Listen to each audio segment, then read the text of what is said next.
I'm here with Benoît Gouez, who's the chef de cave at Moët Chandon Champagne. We're here for a top secret launch, so we know nothing about it really, but Benoît, please explain a little bit more about what today's about. Today we introduce for the very first time Moët Chandon Ice Impérial. That is simply the first ever champagne, especially created to be enjoyed exclusively over ice.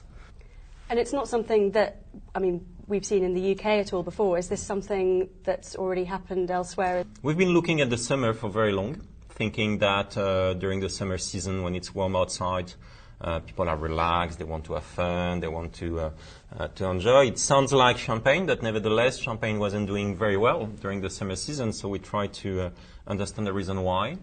And at the same time, we realized that in some special places, let's say hotspots, and mostly in Saint-Tropez, people a few years ago have started to drink their champagne over ice. So we tried to understand if there was a real opportunity there, and if yes, if we had the right champagne, to make it a really great experience. And we realized that the answer was no, and that there was an opportunity and a need for the creation of a new champagne.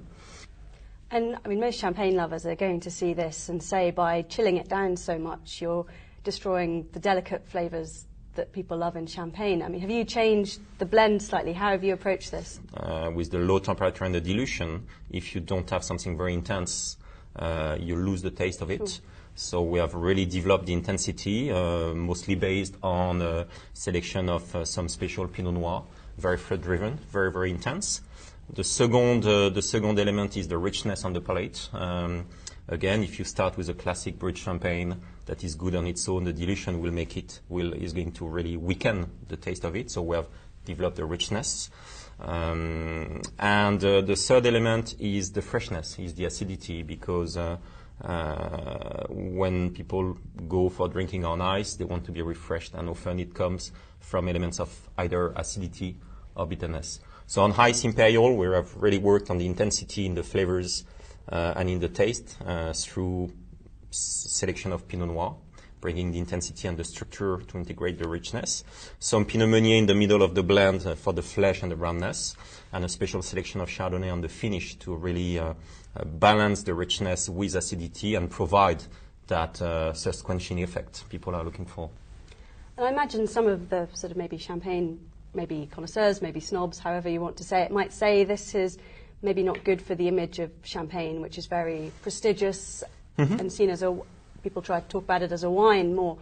How do you view this? We are as serious in the creation of Ice Imperial as we are with Imperial or with Grand Vintage. It's true to the standards of quality of champagne, of Moët Chandon. It's just an additional opportunity. It's not in place of, it's en plus. It's just a new occasion, a new opportunity, a new experience with champagne. Okay. And obviously you're launching here in the UK just in time for summer. Are you looking at other markets as well, maybe some of the developing markets? We have done market taste last year in few exclusive hotspots around the world, including Zult in Germany, Saint-Tropez in France, Acapulco in Mexico, just to get some feedback on the concept and the wine, and everything has been very, very positive.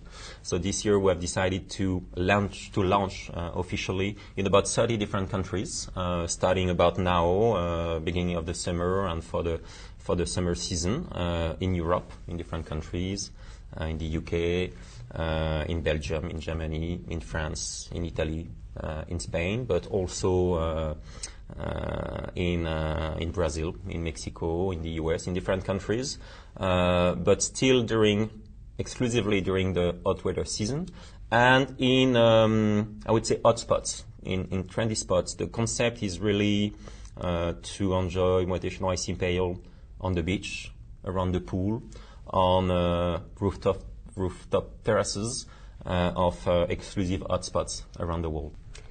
And for the UK launch, if people are looking to sort of test this out for themselves, what sort of places are you going to be selling this? We are going to be, first, it's a daytime conception. It's going to be mostly on the southern coast, in some specific places, and we will have one flagship in London on a rooftop terrace at a place called Madison that is opening pretty soon. That will be really our flagship in London. Fantastic. Well, I mean, it sounds like a great product, and I can't wait to try it. I don't know if there's anything else that you want to mention about it before we try some. Obviously, being new, we've decided to challenge the codes of champagne and to make it clear that it was something special and different. Therefore, a special wine, but also a special packaging, respecting all the classic codes of Moët Chandon with the diamond pattern, with the tie, the classic label, but with a white and silver sleeve that really suggests the purity and the freshness of the champagne, but also coming with, I would say, large glasses, not classic champagne flutes again, but large glasses suggesting the generosity and in a way in a spirit of a cocktail. Do you think that some mixologists are going to take this and maybe do something a bit more creative with it on top of the ice? The first initiative has been to make people feel free to play with the wine. You know, again, it's to be less formal, more casual, more free, fun and fresh. So the first initiative has been to say, okay, and if you want to add a garnish like fresh mint or a little bit of ginger or a little bit of lime just to enhance the freshness and the fruitiness of the wine, just feel free to go for it. And at first we just gave few indications, and progressively people came, but why not cucumber? Why not raspberry? And some people started to play with the wine and to try with other fruits, orange, blackberry, or whatever.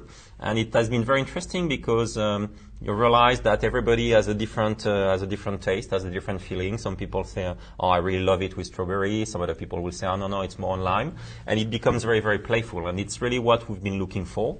Sure. How would you drink it? Myself, I'm really on ginger. Okay. Yeah, because I think it's the less or the more unexpected element, and it really develops that idea of freshness and of refreshment. Fantastic. Well, thank you very much for introducing this, and have a taste.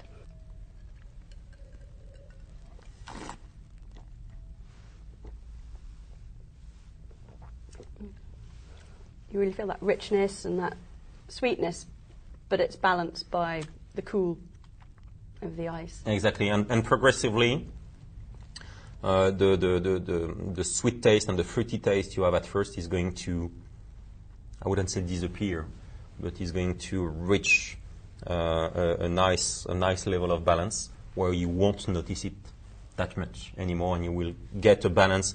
Finally, a bird style balance, but it takes some time to reach that balance. But once it has reached that taste, it's very, very consistent.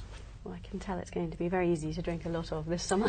Fantastic. Makes me wish I lived in Saint-Tropez. Cheers.